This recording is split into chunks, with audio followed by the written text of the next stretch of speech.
परम पिता परमात्मा और उनकी सभी पवित्र आत्माओं को नमस्कार। हम में से कुछ इस बात पर जोर देते हैं कि अगर एक बार सतगुरु के उपदेश को अपना लिया जाए तो फिर हमारा विश्वास पक्का होना चाहिए और हमें डामाडोल नहीं होना चाहिए। कोई प्रश्न करने का या मन में किसी तरह का शक उठाने का तो सवाल ही पैदा नहीं होता। ऐसा करना बुरा समझा जाता है, ऐसा करना तो अनादर करना है। सतगुरु के उपदेश पर विश्वास करने का मतलब है सुख दुख में पूरी तरह विश्वास बनाए रखना।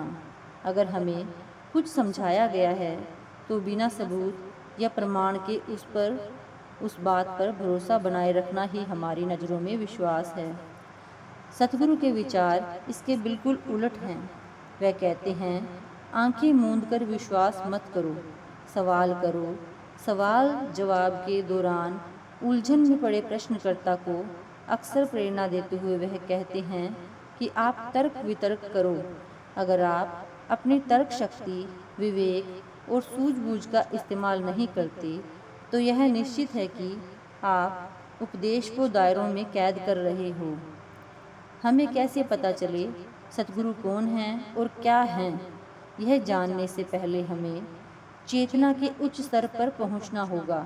लेकिन जब तक हम उस अवस्था में पहुंच ना जाएं, सतगुरु हमें सवाल पूछने के लिए प्रेरित करते हैं।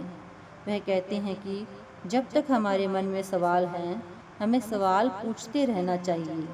सतगुरु हमें सवाल पूछने के लिए क्यों कहते हैं, जबकि हम जानते हैं कि असल में विश्वास, हुक्म की पालना और समर्पण ही शिष्य के जीवन की कुंजी है।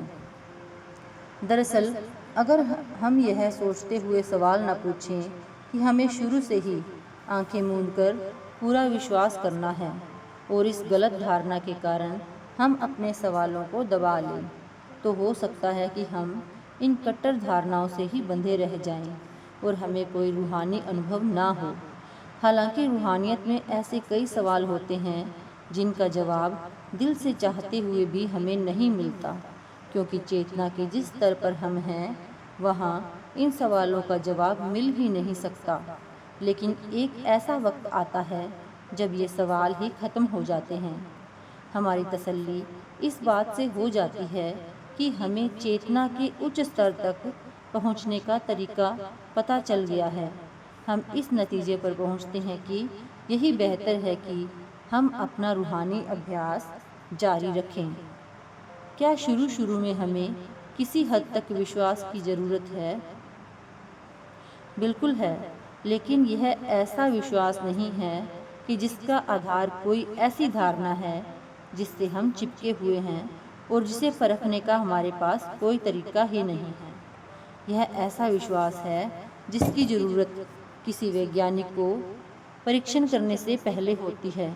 वैज्ञानिक नहीं जानता कि उसका अनुमान सही है या नहीं, लेकिन फिर भी परीक्षण करने में बड़ा समय लगाता है और लगातार कड़ी मेहनत करता है।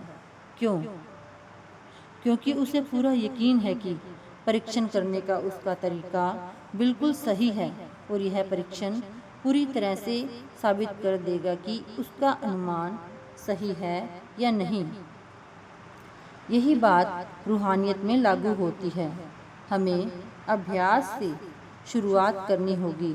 अभ्यास करने से अपने आप वह सत्य हमारे सामने आ जाएगा जिसका हमें अभी कोई ज्ञान नहीं। सही समय आने पर सब कुछ अभ्यास से ही होगा। अगर हम शुरुआत ही आंखें मूंद कर रहे हैं तो हम खुद ही अपनी रूहानी तरक्की पर रोक लगा रहे हैं। Thank you.